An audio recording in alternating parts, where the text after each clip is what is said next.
sababu hiyo maneno ni maneno ambayo hayawezi kubalika. I agree with the Nakada guy about the role model. I was asking last night, nilikuwa kwa show inaitwa Kirelembe.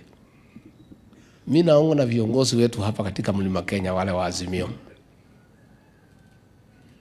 Sisi wanajua tuko na shida ya pombe na bangi. Na wanajua vile tumeumia katika area hii.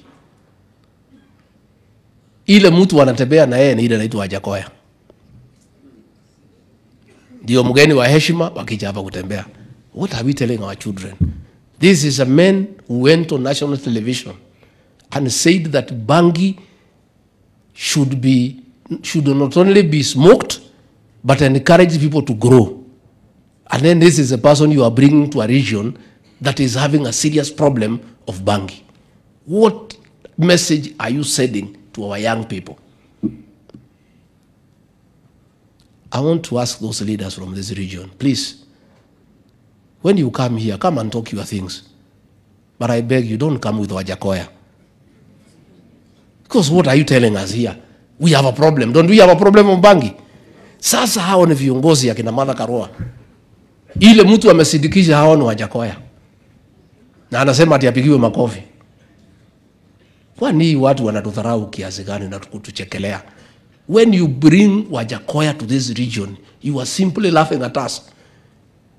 Ile mtu anasema ati Bangi tukuze, ati Bangi ni mzuri, hapa tuko na shida, pato mnalia Bangi, alafu analeta hiyo mtu anaitwa Wajackoya hapa. Si wewe utajua vile utafanya?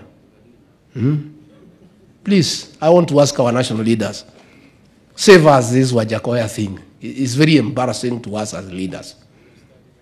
How would you move around with a fellow who is saying that Bangi should be allowed? Na ndio mnatembea na yeye ati ndio mtu ile mnaamini ati kiongozi wa Kenya. How? So, even ourselves as leaders tuko na shida mingi. I think we have a big problem. Mambo ya online marketing, again with the laws, we'll look at it. Mambo ya diversion of ethanol, we'll have a meeting with the professor on Wednesday tukubaliane vile tutafanya. And finally, I want to ask all leaders, please sit with our... And ask Professor Kindiki with my assistants and the president enhances the Nakada budget. Kindly let us have a discussion on a framework that a certain percentage of the money that you collect, we shall give it to Nakada to continue doing the good job they are doing. And another percentage, you build and run a rehabilitation center in every county to deal with the cases that are beyond help. And the remaining of the money, you use it for advocacy. Radio advertisements, TV advertisements, road shows ya kupigana na ulevi. Hii pesa mdhomi njuke ya pombe, munajenga naye barabara, nani atapitia? Ama mochari. Sasa iko haja gani kujenga mochari alafu hii watu wakufe waende kwa hiyo mochari? Why don't we use this money to stop this? I'm requesting the governors, and I'm going to write to all of you so that in the next meeting we have a discussion to request you to agree. Everybody here has complained about the law and the very lenient penalties. In central Kenya, and I'm going to rope in the people from this region, I met with all the MCAs, and we made a proposal to harmonize all the laws. And I'll invite the MCAs from this region. We meet together with the others. We share what they have come up with. They have come up with a proposal to have very heavy penalties that will make this business unattractive. They have come up with laws to impound all vehicles carrying drugs and illicit alcohol and forfeit them to the county. They have come up with the proposals to shut down forever any establishment selling illicit alcohol and drugs. Very punitive proposals, and that is what will sort out this country. I'll be inviting the MCAs from these 5 counties to join their counterparts. We have a look at that law, and if you find it appropriate, you also take it to the county assembly and enact it. Again, We'll talk to NACADA to look at the national law. We'll discuss with our members of parliament and the Senate how to strengthen those laws so that the issue of destruction of Bangi can be addressed. The issue of the destruction of illicit alcohol can be addressed. And I want to thank Professor for what you have proposed. You know, I've been urging you. I have told you, I have told the President from my own experience. Where did the rain begin to beat us in matter of security? Where did the rain begin to beat us? It is when, without adequate consultation, we denied our administrative officers the enforcement component.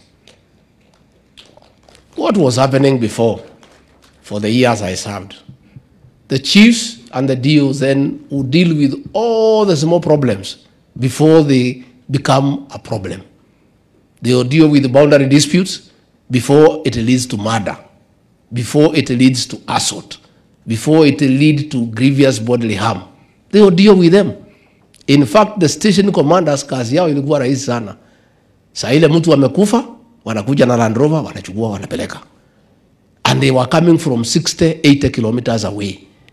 How does somebody who is 80 kilometers away prevent crime?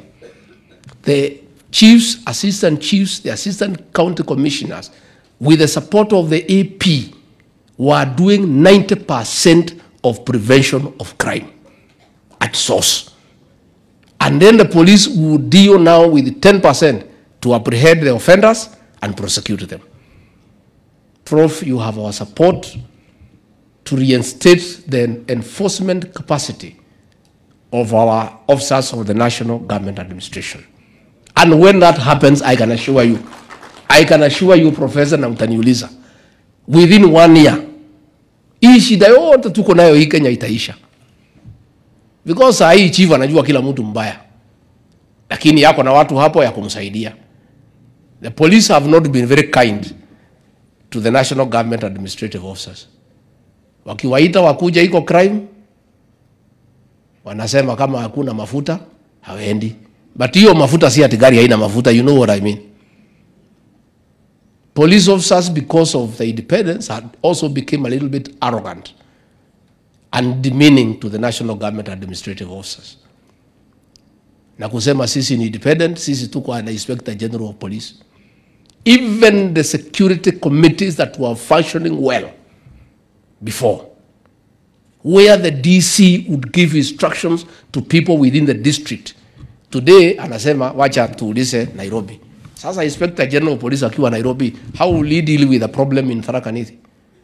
Let us have that enforcement capacity, and let us agree as a country, much as the National Police, the Police National Service is independent, our respective security committees be given autonomous authority to make decisions that are peculiar to that particular area of jurisdiction.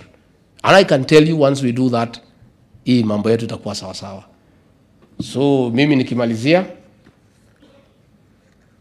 it is true, Ethiopian border ndio Bangi inapitia. Hapo iko watu ya custom, iko DCI, iko NIS, iko police, iko administration. Bangi inakuja kuharibu watoto wetu, inapita, nyinyi mko pale. Mnachukua haki yenu, watoto wetu wanaumia. So watu wako kwa border, please go and do your job. If you can't do it, allow us to bring a new team that can work in that area, because that is what we shall do.